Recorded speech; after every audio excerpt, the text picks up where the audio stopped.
श्री ओम नमः सिद्धिभ्य विश्व प्रकाशि महिमान ममानमेकम् ओम अक्षराद्यखिल वाङ्मय हेतुभूतम् यं शङ्करं सुगतमीशमनीशमाहु अरहन्तमूर्जितमहं तमहं नमामि। यह आचार्य योगेंद्र देव द्वारा विरचित अमृताशीति नामक महान आध्यात्मिक ग्रंथ है। इसका दूसरा छंद अपना कल शुरू हुआ था। उसमें कल हमने मात्र शब्दार्थ पर चर्चा की थी। आज उसका विशेष विवरण चलेगा। छंद ले लें पहले। भ्रात प्रभात समये त्वरिता किमर्थम् अर्थाय चेत् स च सुखाय ततः ससार्था यद्देवमाशु कुरु पुण्यमतोऽर्थ सिद्धि पुण्यैर्विना न हि भवन्ति समीहितार्था। एक आप लोगों को स्पष्ट कर देना चाहता हूँ कि इस ग्रंथ में जो मैंने भावार्थ आदि लिखे थे, खंडान्वय भावार्थ, ये सब 1988 के लिखे हुए। अब आप समझ सकते हैं कितनी पुरानी चीज़ है और उस समय की जितनी परिपक्वता समझ मेरी थी उसके हिसाब से लिखे गए थे। इसलिए आज का जो विवेचन है वो इससे पूरी तरह से मेल ना खाए या बिल्कुल उसी पैटर्न पे ना हो तो ज़्यादा आश्चर्य मत करना। ये 2025 है, वो 1988 था, ठीक है ना। 25 और 12 37-38 साल के अंतर है। 37-38 साल की परिपक्वता का अंतर तो आएगा ही आएगा, ठीक है ना।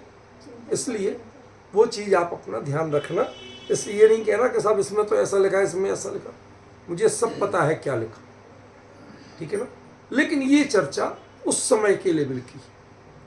आज चर्चा हम आज के हिसाब से कर रहे हैं। ग्रंथ वही है, बस उसका विश्लेषण जो विवेचन है वो थोड़ा सा चेंज हो रहा है। पहला शब्द है भ्रात। संबोधन है हे भाई। कोई बड़ा भारी संबोधन नहीं है, सरल है। हम लोगों के लिए तो ये शब्द सुनना आसान है, लेकिन मैंने आपको बताया था कि यहाँ पर इसका जो ये प्रयोग हुआ है ये बहुत स्पेशल है। क्यों है? क्योंकि कुछ लोगों को कुछ शब्दों का प्रयोग वर्जित होता है। सांसारिक रिश्ते नाते ये मुनिराजों के लिए वर्जित होते हैं। इनकी चर्चा करना, इनसे संबोधित करना ये मना होता है। जब मना होता है तो आचार्य ने यहाँ क्यों किया, ये एक बड़ा प्रश्न, ध्यान देना। ये क्या है? बहुत बड़ा प्रश्न। और जो लोग नए जुड़ रहे हैं, जो भी है, एक निवेदन है, 10 घंटे तक लगातार सुन लें, फिर उनको ये कठिन नहीं लगे। जिन्हें इसकी शैली की, विषय की कुछ पृष्ठभूमि नहीं है, तो अचानक सुनोगे तो कठिन लग सकता है। भाषा का पता नहीं आपको, मेरी शैली का पता नहीं, ग्रंथ के विषय का पता नहीं, तो इतना तो मैं मांगूंगा आपसे कि कम से कम 10 घंटे लगातार प्रतिदिन सुनिए, एकाग्रचित होके, ऑनलाइन होके, बस। फिर बाकी काम मेरा, ठीक है ना, विद वीडियो, आमने सामने देखते हुए, बाकी काम मेरा। आज सुबह मैंने स्टेटस इसी पर लिखा था, आपको पढ़ा हो, समझ में आया हो तो। बिल्कुल इस पर था, ज्ञानी जन वो यदि सांसारिक संबंधों के संबोधनों से बोलते हैं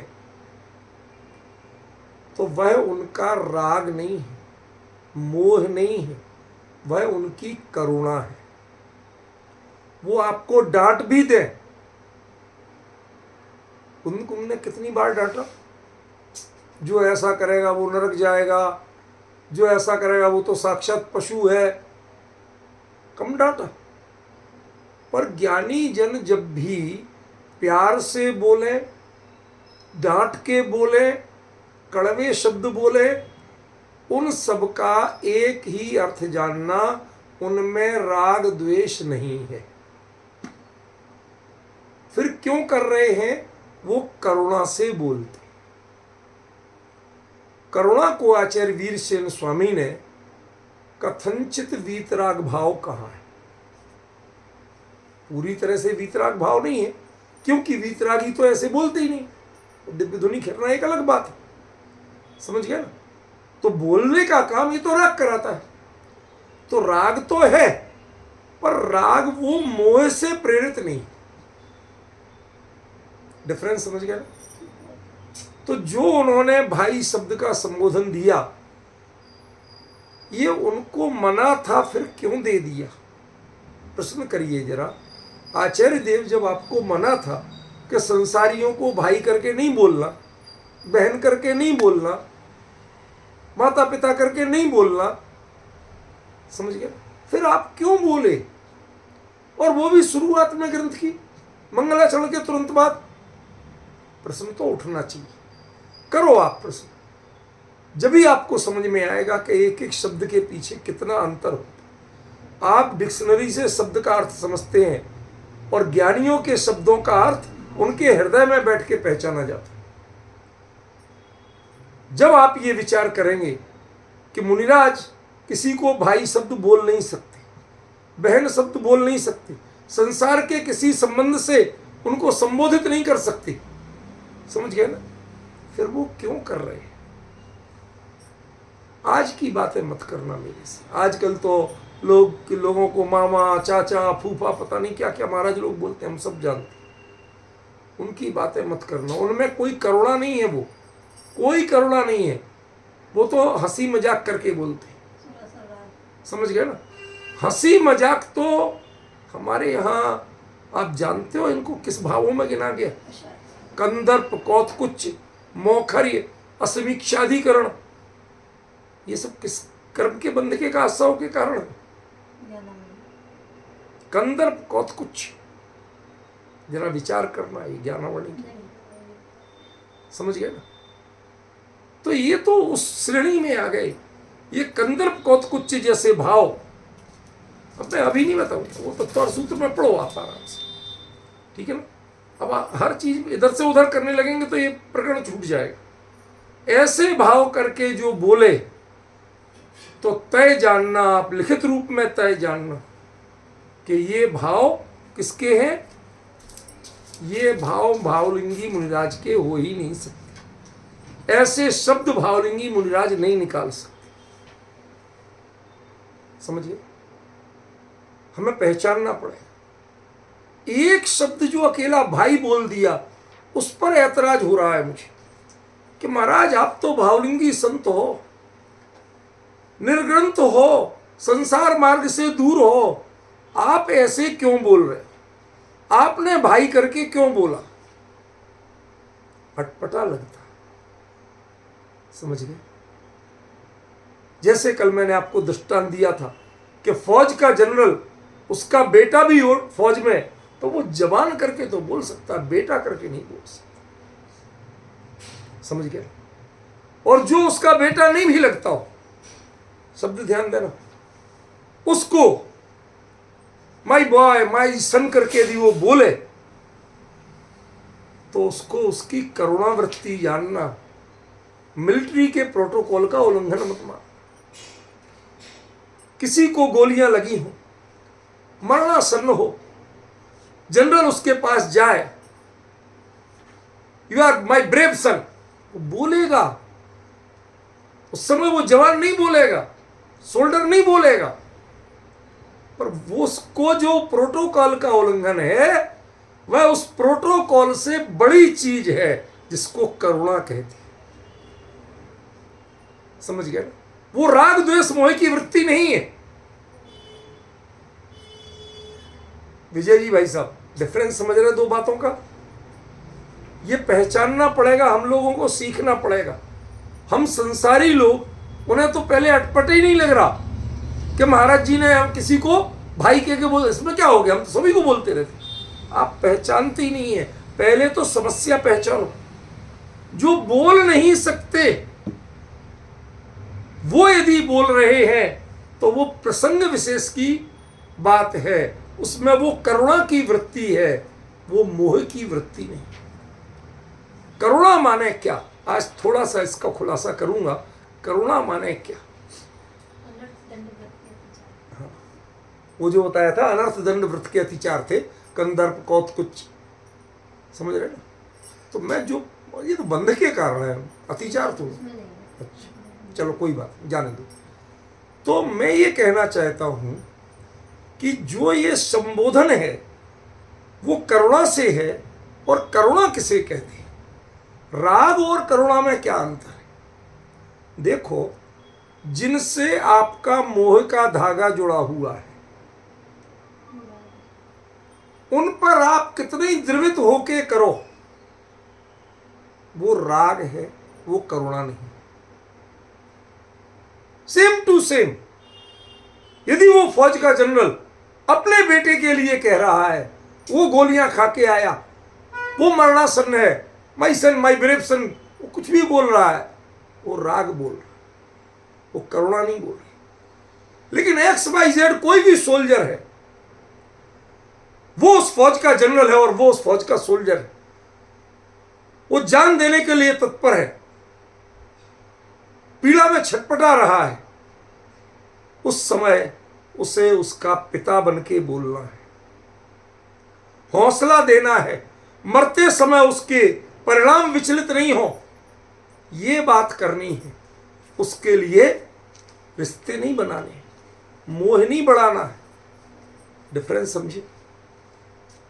तो वो जो बोल रहा है उसकी बात, शब्द वही है, लेकिन भाव का अंतर कब है कि जब उससे मोह का रिश्ता नहीं, तो वो कथन राग नहीं।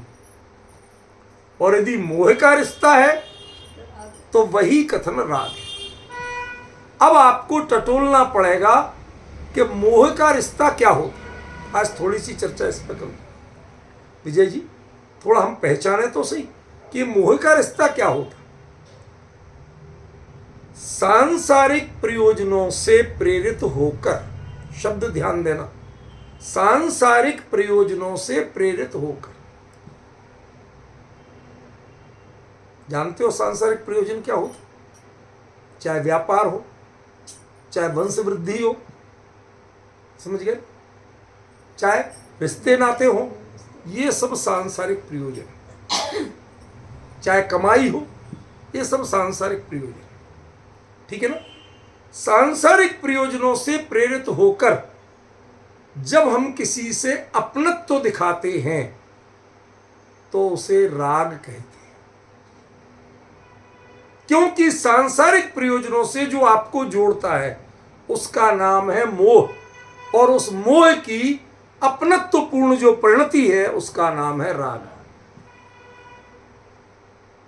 ये बिल्कुल नोट करने और याद करने लायक चीज, कहीं आपको आसानी से लिखा नहीं मिलेगा। आज के हिसाब की परिभाषा है।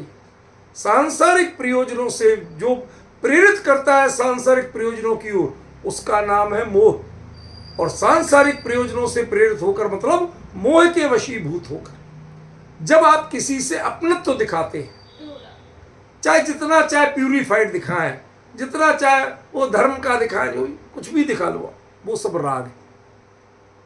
बेटा अपने बाप को सल्लेखना में समाधि मरण पाठ सुनाएगा कि नहीं सुनाएगा? अब वो निर्यापक हो सकता है क्या? नहीं। क्यों? क्योंकि वो जो कुछ भी कर रहा है, तुम कितने लोगों को किया तुमने आज तक? वो तो कोई को नहीं किया, तुम्हारे पिताजी थे सुख। अब ये मोह, और जब मोह से प्रेरित है तो वो राग है, वो करुणा नहीं। भले ही चाहे वो धार्मिक कार्य हो, भले ही चाहे उसका वो देशभक्ति का कार्य हो, लेकिन जो मोह से प्रेरित है तो वो राग है। जनरल इसलिए करे कि देखो कल के दिन मीडिया में मेरा इतना अच्छा रूप आएगा कि मैंने इसको, एक आम सोल्जर को इतना प्यार दिया, सिर पे हाथ फेरा, उसके साथ फोटो खिंचवाई, क्यों? उसके बच्चों के लिए देखभाल के लिए वचन दिया, यदि उसने अपनी फोटो अपनी प्रशंसा की लालच में किया है तो वो मोह है, वो करुणा नहीं है, वो बिजनेस है, वो उसकी महानता नहीं। समझ रहे कि नहीं समझ रहे?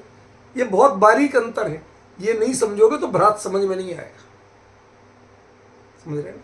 अब सुनो आगे, दूसरा पक्ष, सेकंड लेवल पे बात जाता है। जब वही व्यक्ति यदि किसी चीज को छोड़ने की भी बात करता है धर्म से, राष्ट्र के लिए, वो भले ही अच्छी हो, दोनों पे बताऊंगा। धर्म के रूप में आपने कहा चलो भाई यदि मेरा बेटा बच जाए तो मैं जीवन भर आलू नहीं खाऊंगा, तो आलू का त्याग करना, जमीकंद का त्याग करना, ये धर्म की विधि है कि नहीं? है, बिल्कुल है। लेकिन इस निदान के कारण कि मेरा बेटा बच जाए तो जीवन भर, मुझे पसंद तो बहुत थे लेकिन मैं नहीं खा, समझ गए? ये निदान मोह से होता है, ये करुणा नहीं है, ये त्याग नहीं है, ये संयम नहीं है। हम लोग आज तक समझते ही नहीं। हमने बोला है माने निदान बांधा है, ये बोला है मतलब समझती हो रूपल में? लोग कहते हैं मेरा ये काम हो जाए तो भगवान मैं आपके यहां छत्र चढ़ाऊंगा, ये काम हो जाए तो मैं शिखरजी वंदना करने जाऊंगा। सब निदान है भैया, सांसारिक प्रयोजनों से प्रेरित होकर। इसीलिए मैंने पहला सेंटेंस बोला था, ये जड़ है इसकी। और यदि सांसारिक प्रयोजनों से प्रेरित नहीं हो, फिर चाहे किसी से अपनत्व दिखाओ और चाहे किसी को डांटो, दोनों में आपकी करुणा वृत्ति है, राग और द्वेष नहीं। डिफरेंस समझ में आए? दोनों चीजों का अंतर पहचाना है नहीं पहचाना आपने? विजय भाई साहब पहचाना? अब जो कुंत आचार्य योगेंद्र देव प्रभाकर भट्ट को कहते हैं भ्रात, अरे मेरे भैया,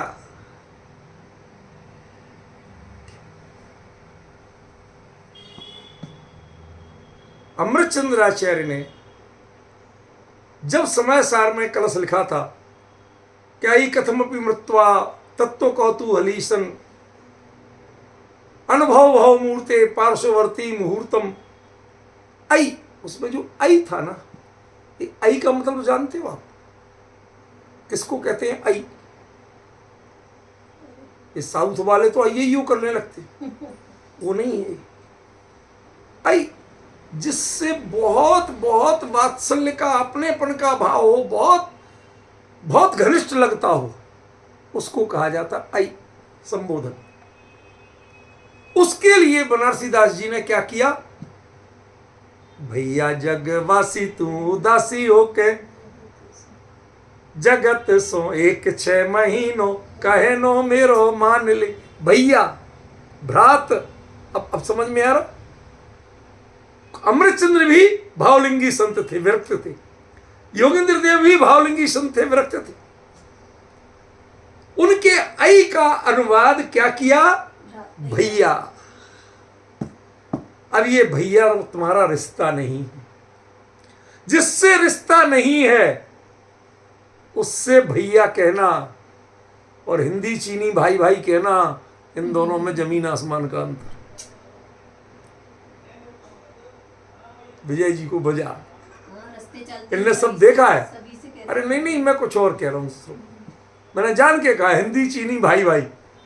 वो भारत की जगह कब्जा कर रहे, यहां घुस रहे, सारी गड़बड़ी कर रहे, और नारे क्या लगा रहे? हिंदी चीनी भाई भाई, हिंदी चीनी भाई भाई। अरे तेरे भाई भाई बोलने से कोई भाई भाई हो जाएंगे?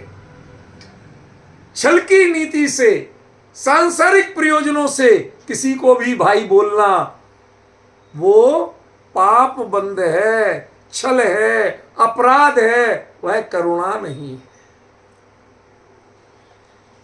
समझ गया? यहां आचार्य ने एक सामान्य श्रावक को एक धर्मानुरागी जीव को जो उनकी भूमिका से काफी नीचे था, उसको एक अविरति श्रावक को क्या कहा? भाई, अरे मेरे भैया। ये संबोधन कहना, इसमें रिश्ता मत खोजना, ये दावा मत करना कि मैं तो महाराज जी का भाई लगता हूं। देखो उन्होंने लिखा है ना मेरे को भाई, मत खोज। इसमें वो करुणा खोजना, कितने उनका हृदय पिघला होगा, कितना द्रवित हुआ होगा कि जो उन्होंने एक सामान्य व्यक्ति को, एक अविरति संसारी को क्या संबोधन दिया? भाई। अरे भाई तू सुन तो सही, 2 मिनट तो सुन भैया, क्या कह रहा हूं मैं। हमारे यहां जो वर्णी जी थे ना, गणेश प्रसाद जी वर्णी, नाम सुना हो, उनका ये सबसे प्रिय संबोधन था, सबसे प्रिय। भैया भैया ऐसे ही करके बोलते थे। समझ रहे कुछ क्या कह रहा हूं मैं? पकड़ में आ रहा है? ये जो संबोधन है, ये संबोधन किसी सांसारिक रिश्ते का नहीं है। यद्यपि ये सांसारिक रिश्ते में पाया जाता, मोक्ष मार्गियों में कोई किसी का भाई नहीं होता, मुनिराजों में कोई किसी का भाई नहीं होता। समझ रहे? ये रिश्ते ही संसार के हैं, लेकिन रिश्ता संसार का, संबोधन संसार का, और प्रयोग कौन कर रहे? इतनी ऊंची भूमिका वाले विरागी आचार्य वो कर रहे और संसारी के लिए कर रहे। तुम्हारा हमारा क्या रिश्ता? मुनिराज का और श्रावक का कितना रिश्ता? एक दान तुमने दिया, एक दान हमने दिया, उसके बाद हम तुम्हारे नहीं, तुम हमारे नहीं। गलत नहीं कह रहा हूं, बड़ी समझदारी की बात बता रहा हूं, जितना पहचान सो। अभी सुनील भाई को समझ में नहीं आया कि एक दान तुमने दिया, एक दान हमने दिया।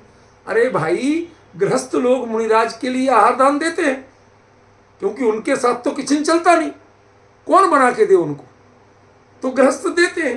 तो एक दान तुमने दिया, दूसरा ज्ञान दान उनने दिया, हिसाब किताब बराबर। इसके बाद हम तुम्हें नहीं जानते, तुम हमें नहीं जानते।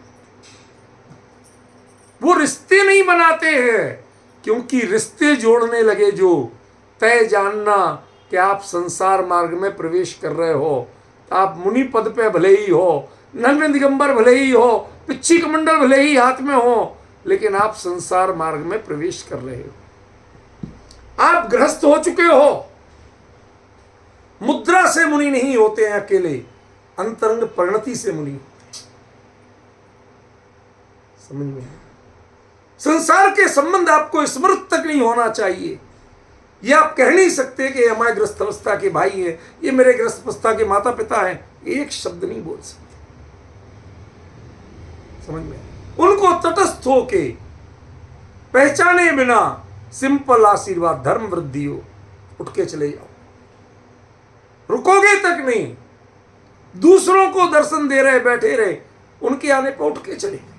इसलिए नहीं कि विचलित हो रहे थे, आप विचलित नहीं थे, लेकिन आपको देख देख के वो भाव विभल हो रहे थे। हम घर पे बेटे को, माँ हृदय में बेचैनी उमड़ रही, देखो बेचारा 24 घंटे में एक बार आहार लेता। अरे मुनिराज बेचारे कब से हो गए?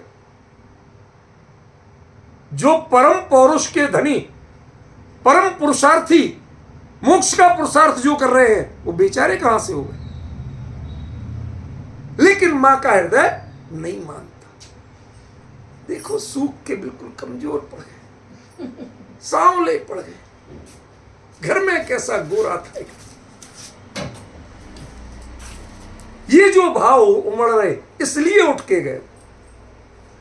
वो तुम्हें इन दैहिक संबंधों के, तुम तो ग्रस्त हो, तुम सोच सकते हो, लेकिन तुम्हें हमारे बारे में नहीं सोचना चाहिए। तुम्हें पहचानना चाहिए हम कौन है इस समय। मैं अपने पद की मर्यादा के अनुसार आचरण कर रहा हूं या नहीं कर रहा हूं, ये देखना चाहिए था तुम्हें। और तुम देख क्या रहे हो? ये गलती की, इसलिए दूर हुए, तुम्हारी गलती के कारण दूर हुए। वो अपनी कमजोरी से दूर नहीं हुए, वो विचलित नहीं हो रहे थे। अरे तुम ग्रस्त हो तो क्या हुआ, पर मुनिराज को तो मुनिराज के रूप में पहचानो, मुनिराज को ग्रस्त के रूप में मत पहचानो, ग्रस्त के संबंधों और संबोधनों से मत पहचानो। ये देह का रिश्ता जो मुनि धर्म है उसे द्विजन्मा कहा जाता है, दूसरा जन्म कहा जाता है। जिनाम नाम में मुनि धर्म का स्वरूप पुस्तक पढ़िए, उसमें बड़ा डिटेल में दिया, बहुत विस्तार से दिया है। क्या दिया है?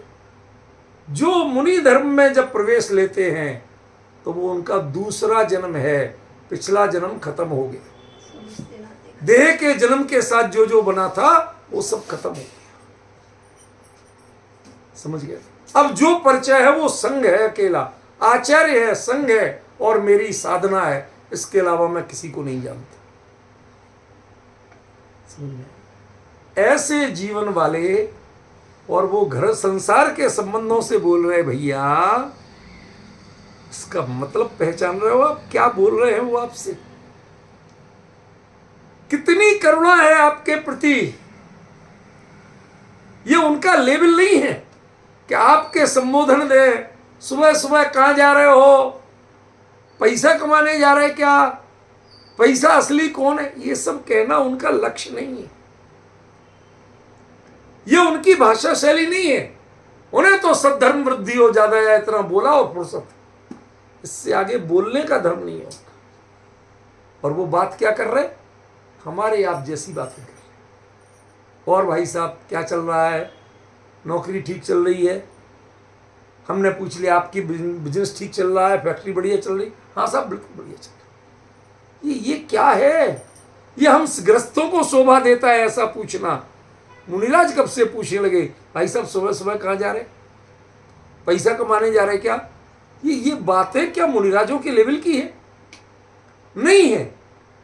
तो भाई साहब जरूर ये योगेंद्र देव भी कोई एक जन बोले मेरे से, विजय जी एक जन बोले कि आपने तो अमृता सीति का संपादन किया, उसमें तो आचार्य देव पहले ही शुरुआत में ही बोलते हैं, अरे भाई तुम कहाँ जा रहे हो, पैसा कमाने जा रहे हो, तुम तो पुण्य करो तो बढ़िया पैसे मिले। अरे तुमने कुछ नहीं जाना इसमें क्या लिखा है,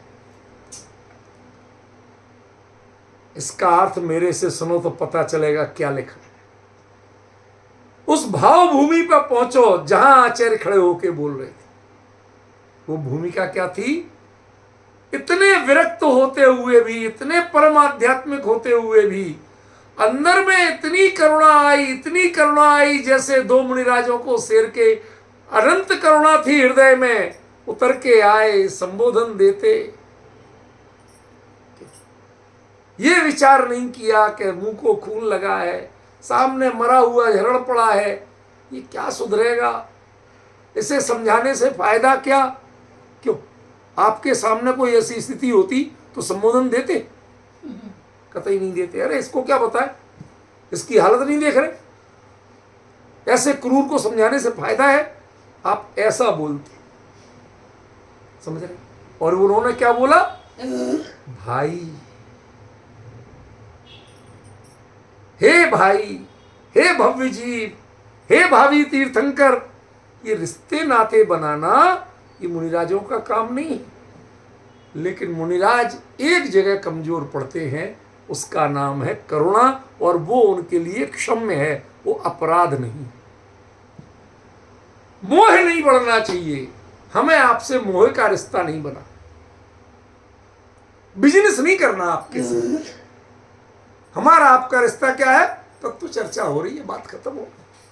आपको तत्व की बात पूछना हो मेरे से करो, नहीं पूछना है भाई साहब बाकी हाथ जोड़ो। और सब चर्चाएं मेरा कोई लक्ष्य नहीं। अरे साहब आप तो इतने प्यार से बोल रहे थे, अरे बोल रहे थे, हम तो इसके लिए बोल रहे थे। आप तत्व चर्चा बड़े रुचि से सुन रहे थे, इसलिए आपसे बात कर रहे थे। आपने क्या मान लिया कि मैं आपसे रिश्ते नाते जोड़ने के लिए बोल रहा था? भ्रम है आपका। मैं सिर्फ ज्ञानियों के वचनों का मर्म खोलने का काम करता हूं, इसके अलावा रिश्ते नाते बनाना मेरा काम नहीं। अब डिफरेंस ख्याल में आया? जैसे ही अपने ये कहते हैं, ऐसे ही आचार्य देव कहते हैं कि संसारी जीवों से रिश्ते नाते बनाना मेरा काम नहीं है। तुम कहाँ जा रहे हो, क्या कर रहे हो, तुम्हें कमाई हो रही कि नहीं हो रही, ये चर्चा करना मेरा काम नहीं। लेकिन हृदय में करुणा देखो।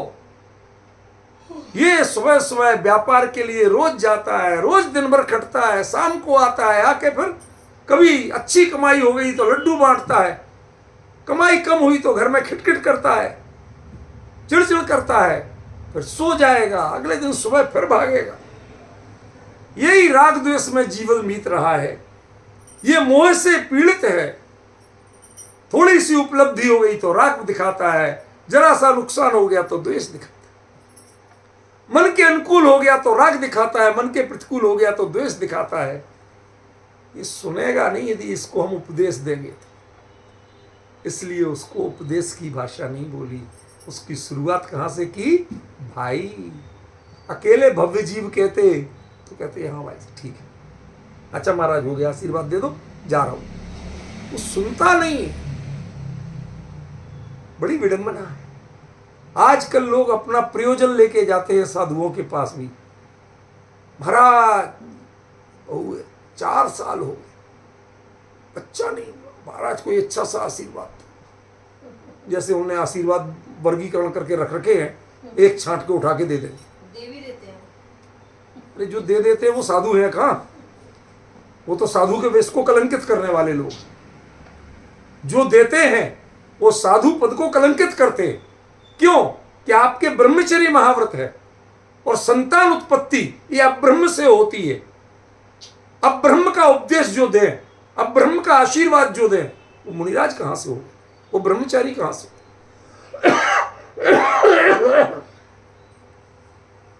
थोड़ा पहचान, गरिमा को पहचान, क्या ग्रेस है उनकी। वो उसके बावजूद किसी को देखा और उसको बड़े करुणा से कहा, अरे बहन जरा सुन, तो महाराज जी लेडीज में इंटरेस्ट ले रहे। ये देह की दृष्टि तुम्हारी है, उनकी देह की दृष्टि। लेकिन वो अपने मन की व्यथा लिए रोज डोलती है। उन्होंने भावों से पढ़ लिया, रोज आती थी मन में, मंदिर में खड़े होके भक्ता भक्ता मर पड़द मौलमणि प्रमाणा मुक्त देख रहा है रोज। कहा बहन इधर बैठो जरा। महाराज जी 7 हाथ दूर बैठने की बात है शास्त्र में, कोई बात नहीं, बैठो। और घर में सब ठीक है? महाराज जी हो कि ये बातें कर रहे हो? ध्यान रखना, यदि मोह से प्रेरित है तो ये महापाप है, और करुणा से प्रेरित है तो ये अपराध नहीं। उन्होंने पूछा, बहन बेटा कुछ भी बोल दिया। बेटा क्या बात है? क्योंकि तुम अकेले भक्तांबर के पीछे, ये बोला नहीं, देख रहे थे रोज।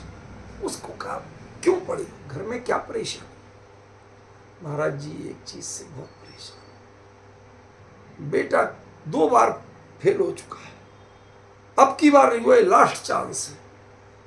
मैं अब माँ हो के क्या कर सकती हूँ? मैं रोज भक्तांबर पढ़ती हूँ ताकि बेटा पास हो जाए। पास वो अपनी पढ़ाई से होगा, अपने भाग्य से होगा कि तेरे भक्तांबर पढ़ने से होगा? चलो तुम्हें हम एक तरीका बताते हैं। क्या तरीका? तुम खुद रोज स्वाध्याय शुरू करो। ध्यान देना, क्या चेंज किया? जो भक्तांबर पढ़ना है वो उसके गृहीत मिथ्यात्व को बढ़ा रहा था। क्यों? वो निदान बांध रही थी। हम तुम्हें एक छोटा सा इलाज बताते हैं। रोज थोड़ा सा तुम 6 सामान्य गुणों के स्वरूप जाओ। करता जगत का मानता जो, कर्म या भगवान को, वो भूलता है लोक में अस्तित्व गुण के ज्ञान को। 6 सामान्य गुणों को जाओ। अब उसने पढ़ना शुरू किया। अरे भगवान ने तो वस्तु स्वरूप ऐसा बताया, कोई किसी का करता है ही नहीं, तो मेरे पढ़ने से, मेरे भक्तांबर पढ़ने से बेटा कैसे पास हो जाएगा? अब चेंज समझ में आया। एक जीव को मिथ्यात्व में जाने से बचाया, एक जीव को निदान बंद करने से बचाया। और जब अच्छा काम करोगे, और उस बार बेटा पास हो गया संयोग से, अरे महाराज जी आपने गजा, अरे बेटा मैंने कुछ नहीं बताया था, यही चीज छुड़ाने को तो तुझे कहा था कि कोई किसी का करता है, और तू मेरे पास आ गई कहती हुई कि महाराज जी आपने बढ़िया बताया था। ये भगवान फिर तो मेरा बताना बेकार हो गया।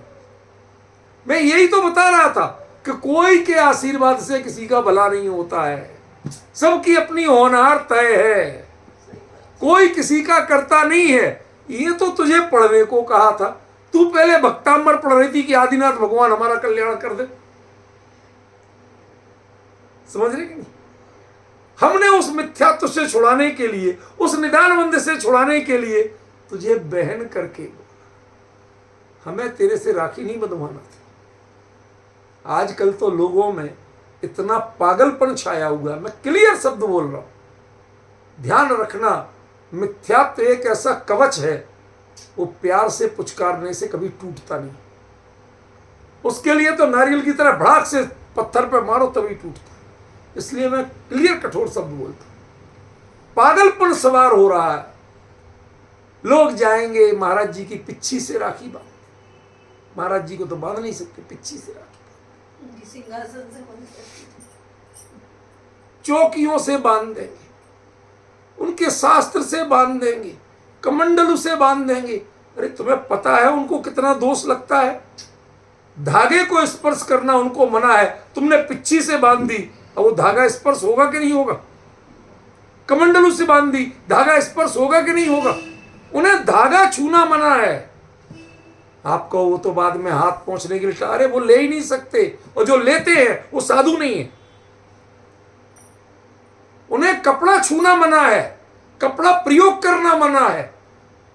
तो एक धागा आपने बांध दिया। उन्होंने यदि करुणा से कहा भी था तुम्हें बहन, तो बहन क्यों कहा था? पहचानो जरा, क्यों कहा था बहन? उस निदान बंद से बचाने के लिए, मिथ्यात्व के महापाप से बचाने के, वस्तु स्वरूप समझाने के लिए, तत्व ज्ञान देने के लिए बहन का। ऐसे ही ये जीव मानता था कि मैं सुबह सुबह भाग के दिन भर मेहनत करता हूं तो इतनी कमाई होती है, इतना पैसा आता है। रोज भाग के जाता था, नींद छोड़ता था, भगवान के दर्शन पूजन छोड़ता था, भोजन भजन छोड़ता था, ठंडा खाना खाता था, सुबह से बांध के ले जाएगा, और चाबियां लेके भागा जा रहा है। रोज देखते थे महाराज। एक दिन बहुत करुणा आई, ये मूर्ख व्यक्ति समझते ही नहीं, तेरी मजदूरी से पैसा नहीं आता, पुण्य के उदय से आता है, तू समझता नहीं। इतना सा जो सिद्धांत है वो समझाने के लिए उन्होंने उसको अपना भाई बना लिया। ये करुणा है, ये सांसारिक स्वार्थ नहीं है। बदले में ये नहीं कहना था कि हमारा वो आश्रम बन रहा है उसके लिए चल 10 लाख रुपए दे दे, ये नहीं करना था। कोई प्रयोजन नहीं था। करुणा जो होती है वह स्वयं नहीं घुलती है, लेकिन फिर भी पानी बहता है। मैंने बताया था ना, चंद्रकांत मणि नाम सुना है? ये रियल होती है, झूठी नहीं है। उस पर चंद्रमा की किरणें ज्यों ज्यों पड़ती हैं उससे पानी बहता है, लेकिन बर्फ की सिल्ली की तरह नहीं होता। वो पिघलती नहीं है, गलती नहीं है, घिसती नहीं है, छोटी नहीं होती है, जितनी बड़ी है उतनी बड़ी बनी रहती है। चंद्रमा की किरणों में जो नमी है वो पानी के रूप में बहने लगती, वो सिर्फ उसको ट्रांसमिट करती है और कुछ नहीं करती। करुणा उसी का नाम है कि तुम्हारे अंदर में कोई मोह ना जगे, तुम्हारी भूमिका ना घटे, और उसके बाद जो उसके मन की कमी थी, उसके भावों में कमी थी, उसके मिथ्यात्व को, उसके अज्ञान को सन्मार्ग की ओर, तत्व ज्ञान की ओर मोड़ के सही दिशा दे देना, इसका नाम करुणा है। इसके लिए उन्होंने भाई शब्द का प्रयोग किया। अब विजय जी इतनी देर में समझ में आ पाया हो तो बड़ी कृपा, और नहीं आ पाया हो तो भाई इससे ज्यादा मेरी हिम्मत फिलहाल तो नहीं। ठीक है। अब दूसरा शब्द है प्रभात समय। सुबह के समय किसे कहते हैं? सुबह का समय शब्द का अर्थ तो कल बता दिया था, वो नहीं बताऊंगा। सुबह का समय किसे कहते हैं मैं फिर से पूछूं। जीवन में एक कहानी आपने सुनी होगी कि एक घर में मुनिराज का आहार हुआ, तो उन्होंने देखा कि इस घर में जो बहू है वो बड़ी समझदार विवेकी है, बड़े सावधानी से हर काम कर रही है। तो बाद में लोगों ने कहा महाराज जी थोड़ा सा संबोधन दे दें। तो महाराज जी ने संबोधन कुछ नहीं दी, उससे पूछा कि बेटा तेरी उम्र कितनी है? तो वो होगी 30-32 साल की। तो उसने कहा महाराज जी मेरी उम्र तो अभी 18 साल की। तो ये तो वही हो गया क्या जैसे लेडीज को बीमारी होती है सही उम्र बताना ही नहीं, घटा के ही बताना। तो घर के लोगों ने कहा लो महाराज जी को भी नहीं छोड़ रही, उनको भी 30-32 की 18 के बता रही। लोगों ने सास का दिमाग घूमा, ससुर का दिमाग घूमा, बड़ी नालायक है। पर अब महाराज जी के सामने क्या कहें? तो फिर महाराज जी ने पूछा अच्छा और तेरे पति की उम्र कितनी है? तो उनकी उम्र 2 साल की। वो चुप। फिर वो पति, सब लोग देख रहे, मैं 2 साल का हूं, 32 साल का हो गया 2 साल का हूं। माथा घूमा, हिम्मत की, फिर से पूछते कि तेरे सास की उम्र कितनी है? तो 6 महीने की। और ससुर? वो तो पैदा ही नहीं हुई। अब सारा कुछ गड़बड़ हो गया कि नहीं हो गया? अब बाद में लोग पूछते, उन्होंने कहा कि महाराज जी ने कहा तुम बहुत समझदार है, तेरा बिल्कुल सही उत्तर है। और महाराज जी चल दिए। अब बहू से क्या पूछे? महाराज जी के पीछे लग गए। महाराज जी बताओ पहले चक्कर क्या है? आपने कैसे कहा सही बोला? उसने तो बिल्कुल गलत बोला। कि भाई मैं एक धर्मात्मा व्यक्ति हूं, मैंने धर्म क्षेत्र की बात पूछी थी कि बेटा धर्म की रुचि हुए तुझे कितने साल हो गए? जन्म पूछा सुनील भाई, उसका उत्तर क्या था, अर्थ क्या था कि धर्म के क्षेत्र में तेरी रुचि हुए कितने साल हो गए? उसने बता दिया कि मुझे 18 साल हो गए। भाई देह की उम्र भले ही 32 साल हो, लेकिन 18 साल पहले मेरे को धर्म की रुचि लगी थी। तो 18 साल में जितना सीखा तो महाराज जी समझ गए। कोई पति मानते ही नहीं थे, बड़ी मुश्किल से 2 साल हुए जब वो लेन पे आए, उसके पहले नहीं सुनते थे। तो क्या हुआ, उनकी उम्र 2 ही साल। और सासू माँ तत्व ज्ञान सुनने को राजी नहीं थी। दुनिया भर के कर्मकांड करा लो, बड़ी मुश्किल से समझा के हैरान हुए हम पति पत्नी। तब 6 महीने से उन्होंने तत्व चर्चा सुनना शुरू की। तो उनकी उम्र हुई 6 महीने। और ससुर जी वो कर्म कांड कर लेते हैं, दान दे देते हैं, लेकिन तत्व ज्ञान सीखने को आज भी राजी नहीं है। अकेले पैसे में ही सब कुछ मानते हैं, इसलिए वो अभी पैदा ही नहीं हुए। अब बताइए प्रभात समय माने क्या? जीवन का वो समय, वो पात्रता ज्ञानियों की नजर में जब आपके दिन का उजाला होने वाला हो, जब आपके सूर्य का उदय होने वाला हो। ज्ञानी समझ जाते हैं ये रोज जाता था व्यापार के लिए, भागा जाता था। ज्ञानी ने समझ लिया आज इसके भाग्य का उदय होने वाला है। उन्होंने द्विअर्थक डबल मीनिंग की बात की। प्रभात समय माने उसके लिए समझ में आ रहा सुबह का समय, और ज्ञानियों के लिए समझ में आ रहा कि आज इसके ऐसा भाग्योदय होने वाला है, आज समझाएंगे तो इसे सत्य समझ में आ जाए।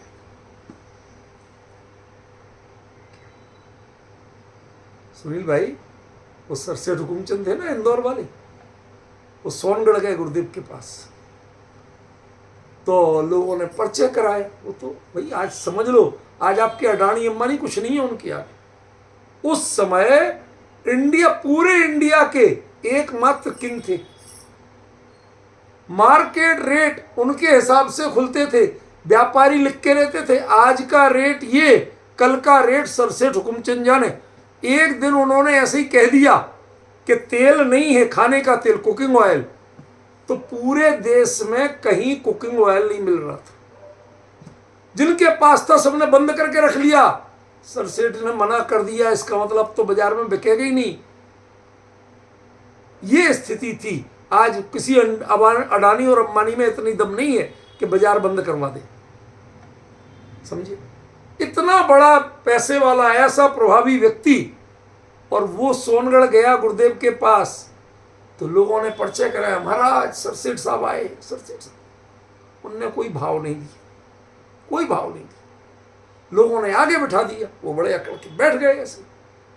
गुरुदेव ने छूटते ही कहा, सेठ इतने पुण्य तो तूने किए नहीं कि द्वारा मनुष्य हो जाए। देवगति में जाए ऐसे भाव तेरे दिखते नहीं है, और नरक में जाए ऐसी क्रूरता तूने की नहीं है। दिन रात तिकड़मबाजी में रहता है कि ज्यादा से ज्यादा पैसा कैसे आए, छल करता रहता है। कहते माटे ढोर थसे, तू अगले जन्म में मर के पशु होगा। सारी सभा के लोग सन्नाटा खिंच गए, अरे सर सेठ साहब को ये कह दिया। उन्होंने पात्रता परख ली थी। सर सेठ साहब बाद में खड़े हुए, हाथ जोड़ के बोला, बहुत देखे साहब, बहुत देखे, जीवन में गुरु पहली बार मिला कोई, जिसने हमारे ना पैसे की कीमत की, ना ओहदे की कीमत की, ना वैभव की कीमत की, किसी की कोई कीमत, जो मुझे करुणा करके समझा रहा है कि तेरे परिणामों को पहचान, ऐसे परिणामों में पड़े पड़े आयु बंद हो गया तो त्रिंच गति में जाना। ये तो धूल है। दुनिया कहता था सर सेठ साहब पधारे हैं, सर सेठ साहब पधारे हैं, और ये क्या कह रहे, धूल पतीच है। वो संबोधन सुन के उनके परिणाम बदले। गुरुदेव ने क्यों बोले? अरे गुरुदेव का बोलना उनके जीवन का प्रभात समय था, गुरुदेव का नहीं, सरसेठ के जीवन का। आज से तुम्हारी शुरुआत हो गई। उस दिन उन्हें लगा कि वाकई में मैं जो कुछ कमा रहा हूं, ये पुराने पुण्य का उदय चल रहा है, ये मेरा कोई तीर नहीं मारा, मेरी उपलब्धि नहीं है। मेरी असली उपलब्धि आज मुझे किसी ने बताया कि तुम्हारे परिणामों की वैल्यू क्या है, तुम क्या कमा रहे हो, तुम्हारे भाव क्या हो रहे हैं, उनको पहचान। ये घटना रामायण में भी घटित हुई थी। महर्षि वाल्मीकि जो थे वो मूल में डाकू थे, वो तो डकैतियां डालते थे। तो जंगल में कोई साधु लोग जा रहे थे, तो पहले जो हिंदुओं के साधु होते उनके पास भी माल पानी होता होगा, जब भी तो उन्होंने लूटा, उनको बांध दिया। तो उनने इतना ही कहा कि भाई तो हमें लूट तो लो, कोई बात नहीं, लेकिन तुम जो लूटने का पाप कर रहे हो किसके लिए कर रहे हो? अपने परिवार के पालन पोषण की। तो परिवार के लोग इसमें जो पाप बंद हो रहा है उसमें शेयर देंगे, बराबर के भागी होंगे, वो भी आधा आधा पाप बांटेंगे कि नहीं? बिल्कुल बांटेंगे। पूछ तो आओ, कहते अरे वाह हम गए और तुम भाग जाओगे सब, कहते रस्सी से बांध जाओ। तो वो बांध के उनको पेड़ से और चले गए। घर जाके पूछते हैं, कहते भाई जो मैं तुम्हारे लिए पाप करता हूँ, दिन रात डकैतियां डालता हूँ, मारता पीटता हूँ, लोगों को लूटता हूँ, तो इसमें तुम्हारा भी तो हिस्सा होगा। तो उन्होंने कह दिया कोई किसी का पाप का और पुण्य का बंटवारा कर सकता नहीं है, सबको अपने अपने फल खुद भोगना है। वो जो डाकू था वो साधु हो गया। क्यों? क्योंकि वो जीवन का प्रभात समय था उसका। पहली रोशनी निकली, सारा जीवन तो अंधेरे में बीत गया था। पहली बार एक किरण देखी थी हमने, घनघोर अंधेरे में रहते हुए। लाइटें जितनी चाहे जगमगाएं, लेकिन अंदर की ट्यूबलाइट जिसकी नहीं जली तब तक वो अंधेरे में है। लोग कहते हैं कि लॉस एंजल्स दुनिया का एक ऐसा शहर है, इतनी लाइटें होती हैं, इतनी लाइटें होती हैं कि अंतरिक्ष से भी धरती पर कोई दिखता है तो अकेला वो शहर दिखता है, जगमगाता हो। अंतरिक्ष से अपने जो यहाँ वायुमंडल के आकाश की बात नहीं, अंतरिक्ष से, समझ गए ना, जो इनका स्पेस स्टेशन है ना, वहां से वो दिखता है अकेला। जब ऐसा कहा जाता है, उस लॉस एंजल्स के रहने वाले भी अपने आप में अंधेरे में है, किसी को पता नहीं, सब पैसे की चकाचौंध में मारे जा रहे हैं, भागे जा रहे हैं, दिन रात दौड़ रहे हैं, किसी को पता नहीं है कि अपना हित कायम है। किसी को एक मिनट के लिए भी ट्यूबलाइट जली नहीं है।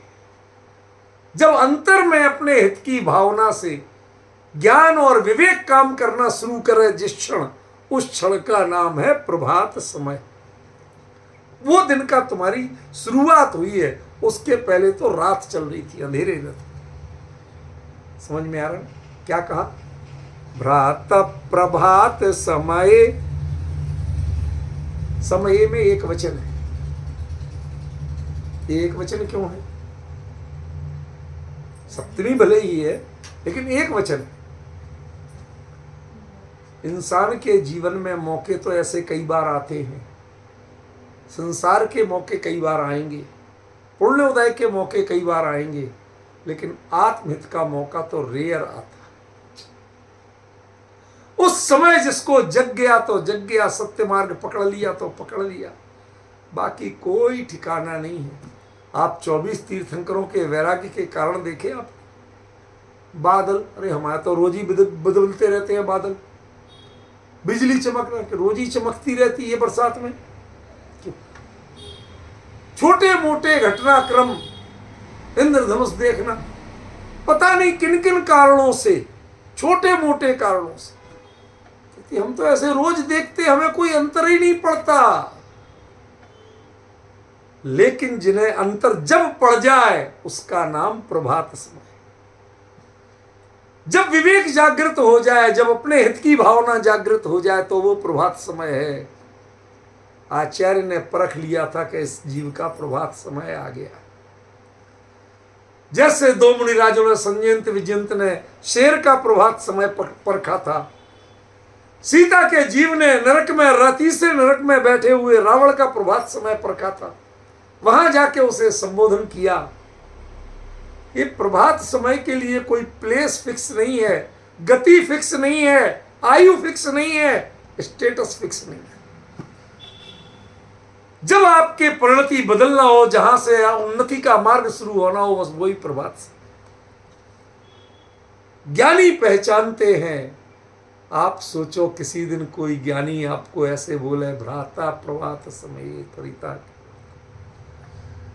कोई सच्चा ज्ञानी भावलिंगी मुनिराज, ऐसे महान संत, वो आपको ऐसे बोले, परम सौभाग्य मानना। डांट के बोले चाहे प्यार से बोले, सबको सौभाग्य मानना। वो करुणा है, वो द्वेष नहीं है, ना राग है। आपसे बेटी नहीं ब्याहनी है कि जो आपसे प्यार से बोलेंगे, और आपसे कुछ दुश्मनी नहीं निकालनी है कि द्वेष से बोले। आपका प्रभात समय आएगा जिस दिन, उस दिन वो भाई बोलेंगे। जब तक प्रभात समय आपका नहीं आएगा, जब तक आपको भाई नहीं बोलेंगे। भाई बोला ऐसे मुनिराजों ने, इसका मतलब आपके जीवन का प्रभात समय आ गया।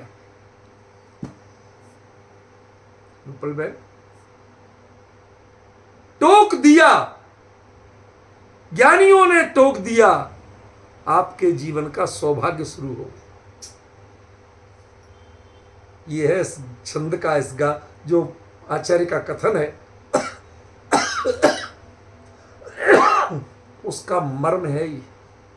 असल में आचार्य ये कहना चाहते, आचार्य योगेंद्र देव ये बहुत बड़े ज्योतिष आदि सबके जानकार थे। इनका मैंने चित्तौड़गढ़ का जो पूरा इनका इतिहास है जो पढ़ा, बहुत जानकार थे। अनेक विषयों, अंदर में रुचि विशुद्ध अध्यात्म की थी, लेकिन जानकार बहुत विषयों की। हमारे यहाँ पूज्यपाद आचार्य हुए, जिन्होंने समाधि शतक, तत्वसार जैसे ग्रंथों, देवसेन का तत्व, तो इनकी जो रचना की, समाधि शतक के रचयिता आचार्य पूज्यपाद, आपको पता नहीं है, वो ज्योतिष के, वैद्यक के, अनेक चीजों के प्रकांड विद्वान थे। समझे कि नहीं? इतने बड़े विद्वान थे कि आज तक उनके जो दो एक फार्मूला चलते हैं, लोगों का माथा घूमा हुआ है कि मेडिकल साइंस में रिवोल्यूशन हो जाए यदि उनके द्वारा लिखा हुआ पुष्प आयुर्वेद नाम का ग्रंथ मिल जाए। फूलों से सारे इलाज बताए थे। कौन से फूल का किस रूप में क्या अंश लेके कौन से रोग का इलाज कर, उस ग्रंथ का नाम था पुष्पायुर्वेद। तो ऐसा नहीं है कि हमारे आचार्य जानते नहीं थे, जानते बहुत कुछ थे, और ज्योतिष तो बहुत ही जानते थे। क्यों? मुनिराज कहाँ विहार करना कहाँ नहीं करना, ये सब उनका आयुर्वेद और ज्योतिष ये मुनिराजों के लाइफ के पार्ट थे। वो वैद्य बनने ज्योतिषी बनने के लिए नहीं करते थे नॉलेज, ज्योतिष इसलिए जानते थे कि कहीं पर दुर्भिक्ष पड़ना हो, अकाल पड़ना हो, चोरी डकैती होना हो, भूस्खलन होना हो, भूकंप आना हो, वहां पर साधु विहार करेंगे। साधु का विहार करना लोग मानते थे कि हमारे यहां दुर्भिक्षम चौर मारी कथमपि मां भूत, ये किसी रूप में नहीं हो सकते। क्यों? यहां साधु विहार कर रहे हैं। कितना बड़ा विश्वास था। मुनिराज का चौमासा होना मतलब सारे के सारे लोग मान जाते थे कि यहां पर बाढ़ नहीं आएगी, यहां सूखा नहीं पड़ेगा। क्यों? क्योंकि जैन साधु जानते हैं, वो वहीं विहार करते हैं जहां ऐसी कोई दुर्घटना नहीं होना। उनका आना मंगल रूप माना जाता है, उनका चौमासा मंगल रूप माना जाता है। ये सोच के करते हैं, झगड़े टंटे तो हो ही नहीं सकते। डिफरेंस ख्याल में है? तो ऐसे महान ज्योतिष के जानकार आचार्य योगींद्र देव वो क्या कहते हैं? प्रभात समय उन्होंने जान लिया था कि इस जीव का भाग्योन्नति का समय आ गया है, इसके आत्महित का समय आ गया है, ये अपने स्वरूप को समझ सकेगा। इसलिए क्या संबोधन दिया? भ्रात। अरे भैया, ओ भैया सुन तो भैया, कैसे कहते हैं? कौन बोल रहा, क्यों बोल रहा? आज बुलाते हैं भैया तो लोगों को डर लगता है कि जेब कितने की कटेगी। सच कह रहा हूं आपको, बिल्कुल सच कह रहा हूं। आज के मुनिराज यदि आपको, जो सबकी नहीं कह रहा हूं पर अधिकांश की, वो आपको जरा प्रायोरिटी दें, प्यार से बुलाएं, बैठाएं, सम्मान दें, समाज के किसी से माला पहनवा दें, तो तय मानना जेब कटी। अब वो दान देना, दान तो अपने मन से दिया जाता है, किसी के मांगे देना वो दान थोड़ी। समझ गए ना? इसलिए कह रहा हूं जेब कटी। मैं ये नहीं कहता हूं कि वो कोई अपने लिए रख लेते, वो समाज के लिए मांगे, मंदिर के लिए मांगे, किसी के लिए मांगे, लेकिन मांगने का नाम दान नहीं। आप स्वयं समझे और अंतर की प्रेरणा से दें, उसका नाम दान। डिफरेंस समझ में आया क्या कह रहा हूं? तो उन्होंने बड़ी ही अंतर की करुणा वृत्ति से उसके भाग्योदय को जाना कि ये जीव शीघ्र ही अपना हित करेगा, तत्व ज्ञान को समझेगा, मोक्ष मार्ग में आगे बढ़ेगा, अब ये संसार मार्ग में नहीं रहेगा। तो उसे क्या बोला? भ्रात प्रभात समय। अब रोकना क्या था? त्वरा को रोकना। त्वरा माने स्पीड। जब तक संसार के कार्यों में स्पीड आपकी बढ़ी हुई है, तब तक आप आत्महित के कार्य में, इससे रोकना पड़ेगा, ब्रेक लेना पड़ेगा। ब्रेक नहीं लोगे तो ये चीज समझ में नहीं आएगी। एक चीज बताओ, आप फुल स्पीड में जा रहे हो, अभी हम जम्मू से चले, दिल्ली उतरना था, अब अंदर का टेम्परेचर प्लेन में 24 और दिल्ली में 30, और रास्ते में देख रहे तो पूरे बर्फीले पहाड़, उनके ऊपर उड़ रहे, फिर भी टेम्परेचर 24। तो बताओ हम बर्फीले पहाड़ों पर से उड़ रहे थे कि नहीं? अरे जरा सी भी ठंड नहीं लगी तो बर्फीले पहाड़ों पर उड़ने का लाभ क्या है? मेरा प्रश्न समझ में आ रहा है कि नहीं? अरे थोड़ी बहुत तो ठंड लगे, एक बार ऐसा हुआ कि बहुत साल पहले की बात, होता है ऐसा कि जब कोई फ्लाइट ज़्यादा लेट हो और उन्हें वहाँ से अगली दूसरी फ्लाइट लेट नहीं हो, वो जाना एयरक्राफ्ट वही है, तो वो कभी कभी क्या करते हैं, नॉर्मली जो 36,000 से 45,000 पे उड़ते हैं, वो कभी 45,000 से 48,000 की हाइट पे ले जाते हैं। जितनी ऊंचाई बढ़ती है उतनी दूरी कम होती जाती है, स्पीड बढ़ जाती है। ये फैक्ट सुनील भाई जानते हो, मैं तो खैर अच्छी तरह जानता हूँ। इन लोगों से, उन्हीं से पूछ लेता था ऐसा क्यों कर रहे, तो बताते थे ऐसा। तो वो इतनी स्पीड से जा रहा, उस समय देखा कि पंखों के किनारे, जो उसके विंग्स होते ना, उनके किनारे किनारे, मैं विंडो साइड बैठा था, बर्फ के कण जम रहे हैं, लेकिन अंदर जरा भी ठंड नहीं लग रही।